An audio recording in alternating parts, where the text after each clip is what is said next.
All right, hello and welcome. So my slides and my script are online at joshgrams.com/2022/NarraScope, and all a bunch of things are linked in here. So if you'd like to check those out later. Here's a whirlwind farm tour. I've been a full-time organic market gardener in rural Maine for 15 years. We have about 30 acres backing down to a pond, and the bottom end is sort of swampy brush with beavers and so on. You can see here, we have 4 greenhouses and a bunch of outside beds. That's about 3 acres total under cultivation, and the rest is pasture for the family animals and, hay for the winter. We run a couple hundred laying hens, and we raise a few cows, pigs, and chickens and turkeys for our own table. The farm belongs to my folks. I'm full-time, and one sister-in-law and 2 of my brothers also put in a fair amount of time, and then we bring in some outside help during the growing season. We do a lot of mixed cherry tomatoes. It's been so sunny and hot. We had 2 harvests the week before NarraScope that was over 500 pounds each. These pictures are from like extra large harvests from the year before with just over 400 pounds. We also do a fair bit of baby salad greens and lesser amounts of other common vegetables. We don't do anything too unusual or fancy. We're pretty boring. And we're also, like, while we're trying to do well by the soil and the ecosystem, we're pretty conventional about this being primarily a business rather than primarily a conservation project.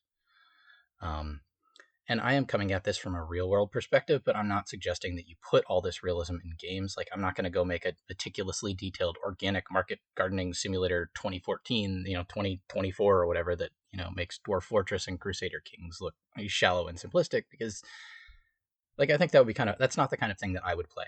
I'm much more interested. I'm not good at simplifying stuff because I'm a programmer, but I'm much more interested in asking, like, how can we make fun, approachably abstracted or stylized or caricatured farming experiences that still have something to say about what it feels like to interact with an ecosystem on a daily basis.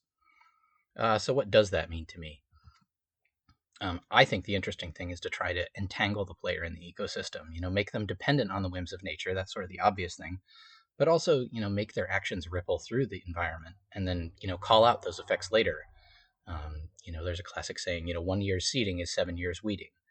Um, and in real life, you mostly notice the bad stuff because, how are you going to know if one of your habits prevented a problem? Though you might notice that, this year the broccoli, grew particularly well and go try to find out why.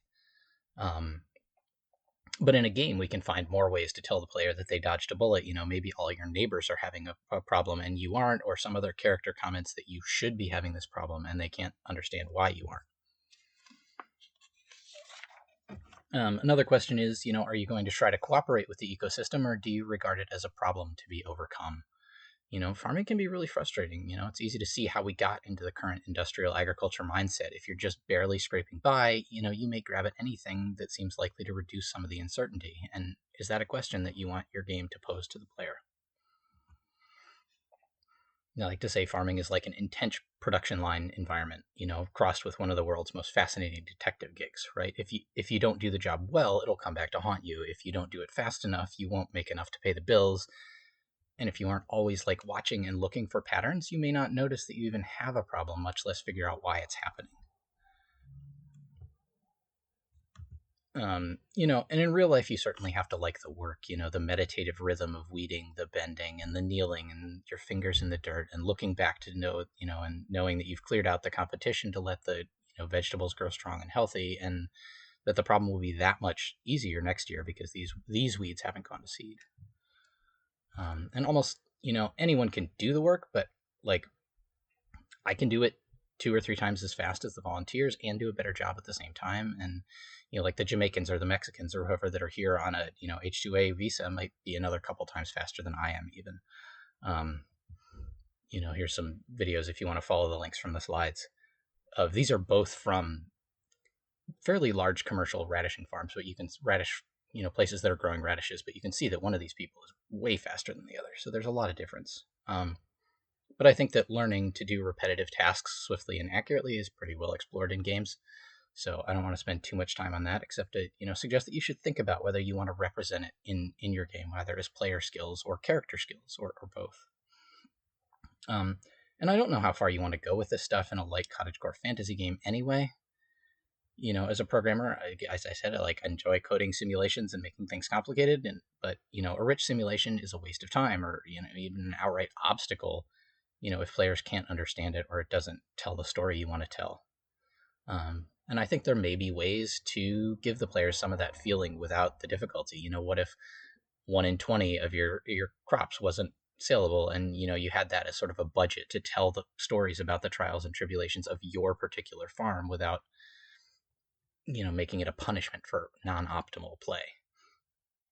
I also suspect you could go a long way by matching against some patterns in what the player is doing to decide how you're going to make their lives interesting. Maybe you're growing all short-term crops like radishes or arugula, where you get a quick harvest and then, you turn the soil over and plant again. And with rototilling so often, you're burning your organic matter faster and your soil crumb structure isn't what it should be, so your soil might dry into a brick or crumble to dust. But boy, can you grow beautiful head lettuce and cabbages because there's not a slug in sight because you've disrupted all their fragile eggs. Or on the other hand, maybe you're going no-till and mulching heavily so you can laugh in the face of a moderate drought, but the slugs are making lace out of your romaine heads. And if you're into simulation, I think the temperature and the weather are probably areas that would reward a little more messy natural simulation than we usually see. So like Stardew Valley has hard seasonal breaks. What if it had a temperature curve instead? Take a sine curve for day length, and then shift it by like 8 to 12% of your year. That's like 4 to 6 real world weeks to simulate the lag from the Earth acting as a thermal mass. And then throw in a little randomness, and now you have a system where players can push their luck. Do you really believe that this is the last frost of the season, or are you going to wait a little longer? Do you want to bet that the first few days of summer will be cool, enough to let you get in that one more crop of romaine without it bolting and getting bitter? And it also gives you opportunities for equipment or for players to be clever about design. Maybe you can put up supports and shade cloth to keep the lettuce cooler a little longer. Maybe you can grow it in the shade of some trees or some pole beans. Rain could be more common and come in different amounts, rather than the soil just being wet or dry. Here in the northeastern U.S., unless you're in a dry spell, you generally only have to water like your tender seedlings or your newly planted seeds, right? So then you can use this, to tie the player into caring more about the weather because mostly it just sort of works.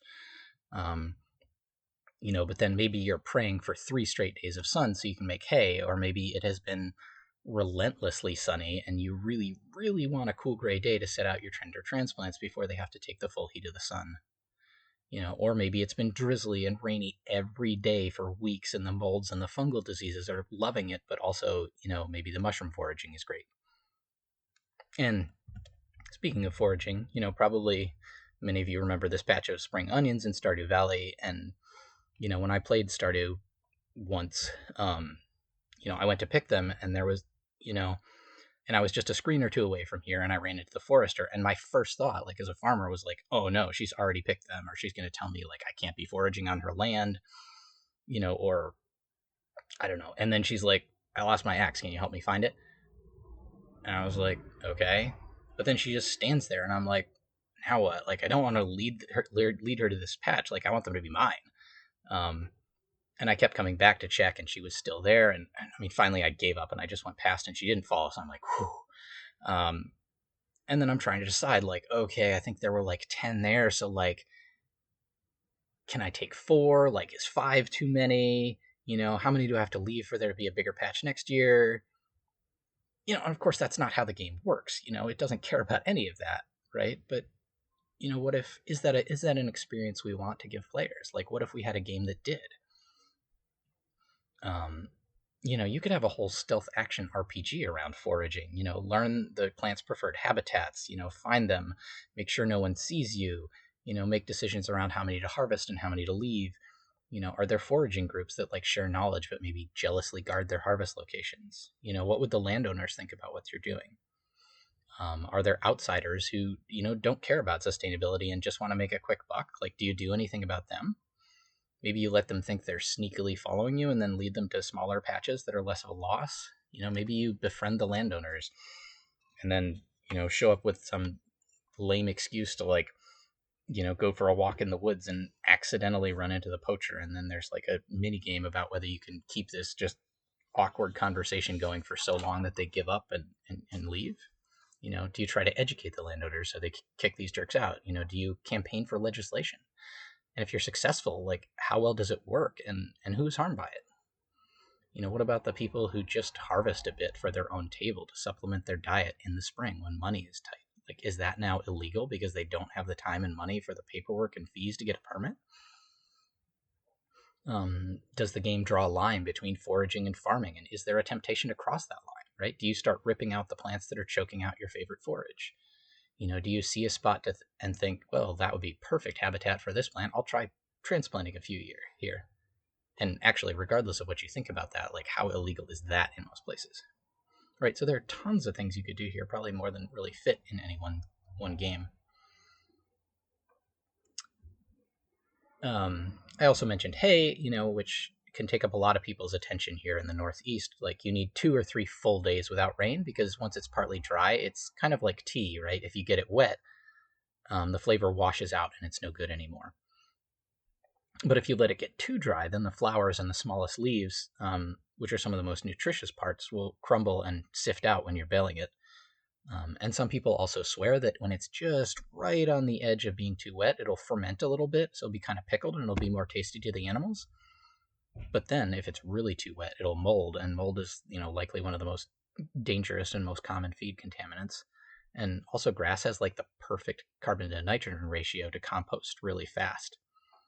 So if it's really too wet, it'll start composting and heating up, and then the big pile of bales will insulate it, and the heat will just build up and build up until the whole thing spontaneously catches fire and burns your barn down. This is one of those things that you always think, like, well, that was dumb. Why would you do that? But like, I personally know like 2 people who've lost a barn this way. I'd also love to see games looking for more excuses to have plants grow slower or faster based on local conditions and care. Like, in real life, the number of days on the seed packet is more of a guess. Different temperatures, different amounts of rain, different soil nutrients. Like, it's this big game trying to schedule nature to meet your business or dietary needs. And also, the catalog description may be like overly enthusiastic, or the plant may have grown differently in their test plots.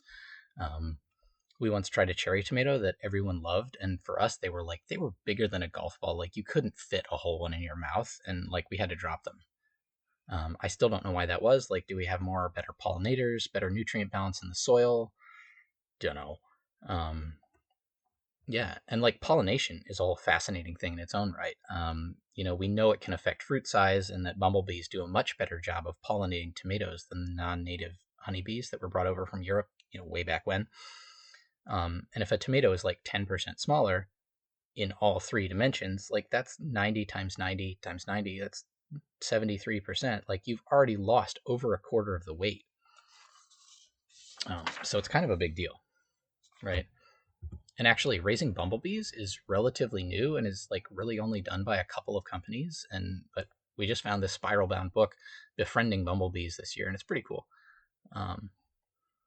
This image is a link, by the way. So, and there are other native pollinators, and different ones are better at different shapes of flowers. Like, what if you had a game where you played a landscape of procedurally generated flowers, and you could periodically choose, like, which way are these going to evolve or how they're going to spread, and you see what pollinators you're going to attract and support over time. And you know how a cucumber slice breaks into those 3 triangles? Like, those 3 wedges correspond to 3 parts of the flower, and if one doesn't get pollinated, that wedge will be smaller and it will pull the fruit into a curve, so you get a cucumber that's shaped like a banana. And then, of course, you can sell this locally, but it's, you can't like sell this to a grocery store or something, because they want more uniform produce just for handling and all sorts of reasons. All right, let's move on to people stuff. So the players need to be able to understand what's going on, or, it won't feel responsive to them. How do they find that out in your game? Like, are there books in game? Are there experts for hire? Do you have pushy locals that give you unsolicited advice? Right? How do you know if you can trust someone's advice? Will it actually work for you on your farm? That could even be a difficulty setting. On easy mode, you have reliable mentors who will keep an eye on you, while in hard mode, you have to sort through conflicting advice. And let's talk about, who's into farming and why. Sometimes they're professional people who are retired or burnt out. Like, this is probably the most realistic aspect of Stardew Valley. I can probably name several people who've worked for Microsoft or Google and are now off, raising goats or chickens somewhere. I also know a fair number of like retired doctors who've gone on to grow vegetables. This generally works out pretty well for them. They have money, so they don't have to be profitable right away, if ever sometimes, and sometimes there's a bit of resentment toward them in the community. Like, well, sure, I could be a success too if I had that much money. Or the feeling that they're sort of just playing farmer and maybe taking business from those who might need it more.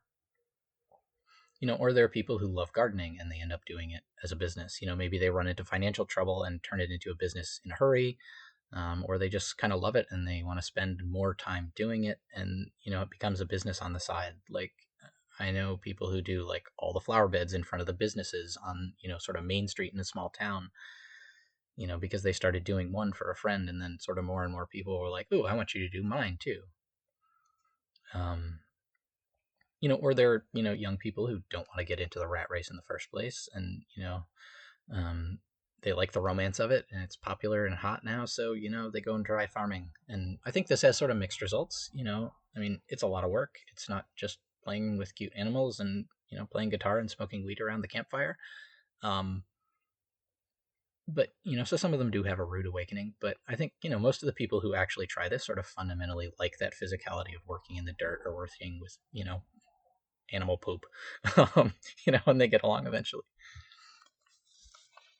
Or they're second or third generation farms. Like sometimes the kids love what they grew up with and just don't want to do anything else. Maybe they go off to school for agriculture, or sometimes they end up in ag related like political or marketing careers, but sometimes they just like the farming. So then sometimes the parents want their kids to get a good job instead of farming, and they deliberately sort of leave them out of things. I don't know if this is actually an instance of this, but there's this New York Times article about this woman who, from a like multi-generational cattle farm, whose parents like never involved her, so she went off and became an opera singer for 10 years. And then her dad died, and she started thinking about, well, what would she do when she inherited? So now she's out driving tractor and singing Puccini to the cows. Or what about a game where the player is half of a married couple on a generational farm? Like, who's interested in the farm? Maybe both of them, maybe just one. And if it's only one, it can go either way. Like, you might have a woman who grew up on the farm and her spouse gets really into it. New converts are the biggest fanatics kind of thing, right? And she's like, oh, good, I can go be an elementary school teacher instead, or maybe, she's super into it and he just sort of tolerates it. And she's, like, I saw that eye roll, buddy. Like, don't make me pull out the, video of you talking baby talk to the lamb or bottle feeding. And I think NPC main characters can be a really interesting mechanic. Like, they could be a mentor, or maybe they do some of the record keeping for you. Or think of 80 Days, where like Fogg can say, no, we're doing it this way, while being still completely in character. Another big question I don't see games addressing is like, where do you sell your produce? Dropping it in a box and having money magically appear just seems like such a missed opportunity. Do you have a self-serve farm stand? Do you go to farmers markets or flea markets? Do you have a CSA, or do retail pre-orders? Do you sell to health food stores or food co-ops, or the local country store or the soulless grocery chain? Do you sell to trendy, difficult restaurateurs or B&B owners? Do you sell to wholesalers, large or small? These markets are vastly different in how much you can charge and when, or if you get paid, and how you spend your time and how much produce they can even, take. So this is sort of a rough table here. A self-serve farm stand is not much labor. And you can charge pretty good prices, but like, how many people are willing to come out to the farm? Like, are you on a main road? Are you right near a town? Farmers markets often allow very high prices, but they're super labor intensive, right? You have to pack up and unpack on both ends, spend 5 or 6 hours at the market. Then you got to triage your remaining produce afterwards and do something with the stuff that isn't saleable. Wholesaling comes with significantly lower prices generally, but the lower labor may make it worth it. You just bag or box up the produce in bulk, and you can make one trip and deliver a large amount to one place. And with smaller or specialty stores, you may actually have a fair amount of bargaining room on, and you may actually get some feedback on what the customers like and don't like, but they also won't have as many customers. They won't be as big of a market. With the bigger chain stores or wholesalers, they're going to give you the price, and that's going to be the price, and you take it or leave it. And it may or may not be fair, right? We were all excited this spring because the grocery store chain in this area bumped their retail price from $4 to $5 for a pint of organic cherry tomatoes. But then we called the bigger farmer who delivers them for us, and he was like, "No, we got this year's price sheet, and it's the same as last year." So like we're not seeing a penny of that 25% price increase. Um, Restaurants may be willing to pay a lot, but some of them, surprisingly, even the fancy ones, like they're just grabbing a super cheap bag of lettuce mix from Cisco or whatever, and they may be totally unwilling to pay 5 times as much for local organic salad mix. You never know. And they may also be sort of trendy and faddish, and they may be picky about things that don't seem really important to you, and then like surprisingly oblivious in other ways. And restaurants go out of business quite a bit. Have they finished paying you when that happens? You might also ask how these decisions affect your relationships with the community and your reputation in the community. Like tie the player to this place, to this farm, and let them make it their own. And I think I'm about the end. So I do want to note that opinions vary a lot across different, farms and farmers, different microclimates and soil types and crop mixes and working styles. If you ask 3 different farmers, you'll probably get 4 different opinions. These ones are mine. So, certainly don't take them as some sort of universal truths. All right. So I had made a note of some questions that people asked. Here's where you can find me. Oops, where did I put the questions? Here we are. So, do you have reading recommendations about the science and ecology of farming? Where can the beginner explore these interdependencies you've mentioned? So, I'm kind of torn on this. I think actually, if you can find the 1979 Permaculture 1 and Interlibrary Loan, I think that's actually a pretty approachable introduction to sort of what some of these systems are and how they intersect. But permaculture has kind of become a big red flag for me. I don't know, they just come across as kind of dogmatic and kind of not very good at acknowledging their sources. So they've already decided that these are the best practices, so they're not going to be super conscientious about giving you tools to say, well, are these the right ones for my farm? And they're also curation is great. Most of the ideas in permaculture are not original there, and curation is, this is a very valuable service, but I feel like every time that I've learned what seems like a particularly valuable technique, permaculture technique, then I have almost immediately found out that idea enjoys, a pretty solid currency in the wider farming community, but under the name of the person who spent their life, developing and refining and trying to publicize this idea. And that just feels a little cringy to me. And most of the really interesting in-depth conversations I've had about where do you use this, where do you not use this, what are the little tips and tricks you need to know, have happened outside the permaculture community. So, there's a lot of good stuff in there. Just, treat it as the party line for one particular party here and not as absolute truth. I do think it's just sort of hard to teach a sort of systematic way of thinking about farming without making people overconfident. Like the United States Department of Agriculture's Extension Service has, I think it's in all 50 states, there's a Master Gardener Certificate program, and that's also become a little bit of a red flag.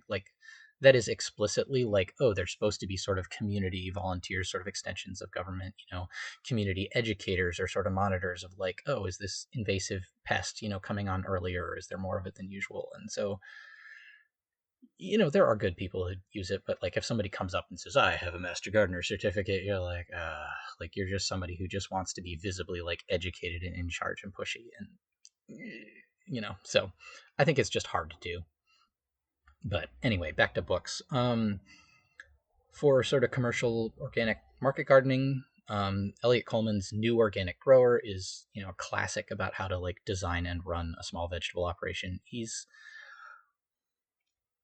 your typical sort of slightly academic, just insatiably curious white guy. And, he wants everybody else to be curious about this stuff. So he's trying to give you the what you need to make your own decision for your own situation rather than giving you a recipe that may become outdated or just, not fit more quickly. But although it's approachable, it's surprisingly dense and does sort of ask you to do a lot of the thinking yourself.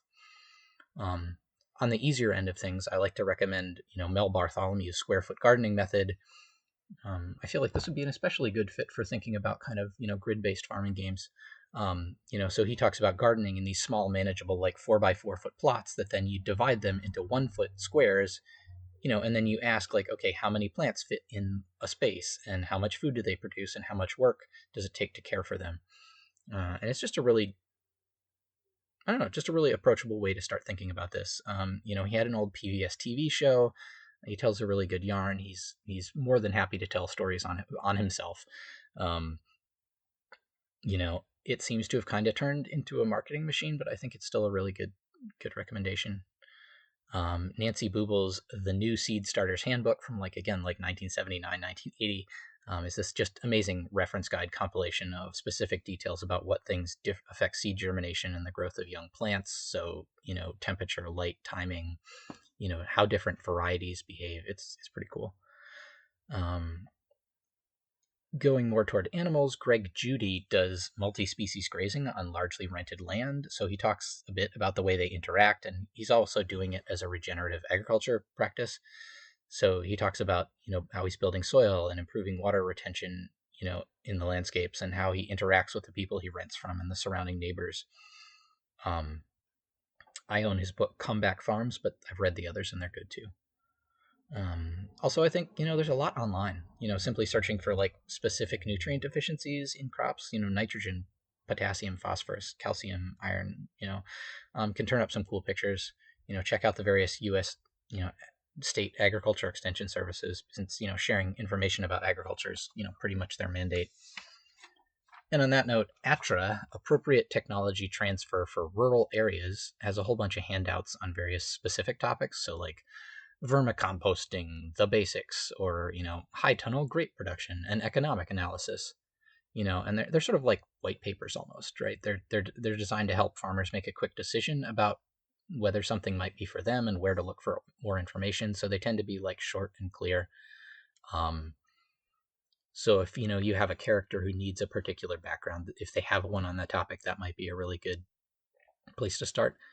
And finally, on game design, Alenda Chang's Playing Nature PhD thesis and then a book is, this extensive and well thought out treatment of like why it's important to consider having more nuanced representations of nature in general in games, not just agriculture.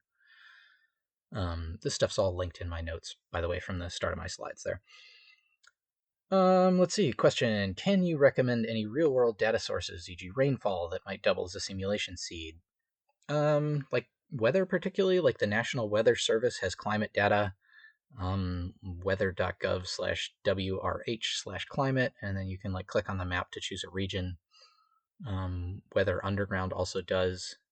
But I think I'd be more likely to browse historical data as like inspiration for, building structure generators for games rather than using it directly. Like how much rainfall do you get yearly, but then like what months does it happen in, and like are there patterns to wet and dry spells? I think it was Joel Salatin, sorry, who once said that if you can afford it, you should walk your property every day with a notebook for a year before you make decisions about permanently siting buildings and farm fields and so on. Like get to know the property through a full cycle. And, it might be kind of fun to do the same thing for like weather, right? Maybe a weather club, like where you, sort of journal simultaneously and then you get together weekly or monthly to look back at the patterns. Let's see. Do you interact much with other farmers, and do you see ways that could become gameplay? Yeah. I mean, some weather patterns are extremely local, like tornadoes, or like especially in hilly places, thunderstorms or hailstorms. So you could easily have like a disaster, minor or major, to happen to you or another farmer, and then the community could pitch in. Wouldn't have to be weather, of course. Maybe they get into a legal wrangle with someone in the community, or maybe you have an old-fashioned barn raising or something like that. Like certainly most farmers are pretty open and friendly. And then also like, are you competing with each other directly, or do you occupy different niches? How do you balance that need to make a living, which is kind of precarious, against your friendships with other farmers? And are there people who come in and like abuse that trust and sense of community? Maybe they come in and they ask for tons of help getting started and like advice and stuff, and then somebody else new comes in and they're like, well, why would I be dumb enough to give you advice when you're my competition? you know um, let's see, this one's more of a comment, but I thought it was good. Interpersonal drama in farmer co-ops would also be a really good source of some interesting story material, everybody trying to find the best way to occupy their niches. And yeah, definitely. Similar to what I just said, like everybody is somewhat competing for the same customer dollars, and just all the usual, like running a human organization is actually hard, and sooner or later there's going to be drama kind of stuff. We had a big split in the farmers market that we were part of because it was run partly by community members or people who got into selling vegetables to fill a need in the market rather than because they needed the income to survive. And they wanted to just sort of let anyone join the market, but like some of the rest of us were very conscious that like this is a limited pool of customer money. Like even with an area where we had some fairly wealthy tourists, like they may have only brought so much cash, or they may have allocated a certain amount to spend, and they want to spread it around and support as many vendors as possible. So more vendors means less income per customer per vendor, right? And I think like there's a National Farmers Market Association, and they have numbers on how much of the surrounding population you can expect to see attending your market. And we were already doing very well in that regard. So it was like they wanted to sort of publicize, and it's like we're really not going to get more people in here. And let's see, I think this is the last one. There are many things we choose when we model a complex system. We could make a whole game just about buying and selling farm food. We always have to make decisions when we abstract complexity. What are the 3 to 5 most important parts of farming? Yeah, that's the big question. Unfortunately, I think this very much depends on what exactly you're making and what aspects you want to focus on, right? It's just so big. If it's a game just about buying and selling, you might want to look at things like, well, how easy is it to grow certain crops at certain times of year? Like the prices will drop when something is in season and everyone can easily grow it. Do you want to compete in that part, or do you want to try and do stuff that's harder to do, but maybe, more consistent demand? Food fads, can you guess what things are going to be popular and get ahead of that curve? There's also like, it's a global market. It really is. Maybe Pakistan flooded the market for organic potatoes, and you can't move yours for love nor money. And then economic trends, are we in a boom or a recession? A lot of the stuff is not necessarily, specific to farming. But then if you're doing a more of a traditional, Harvest Moon, Stardew Valley, Farmville kind of game with a broad range of products, I think the big things I'd be thinking about are like, how are vegetables different from animals, right? Vegetables tend to have very low input costs, seeds and fertilizer, but also low sale prices, and then it's just all labor. Whereas animals have a lot more upfront costs to feed and raise them, and then, the prices are much higher, but then the labor the labor per animal is much lower, but then you're looking at it over long time periods.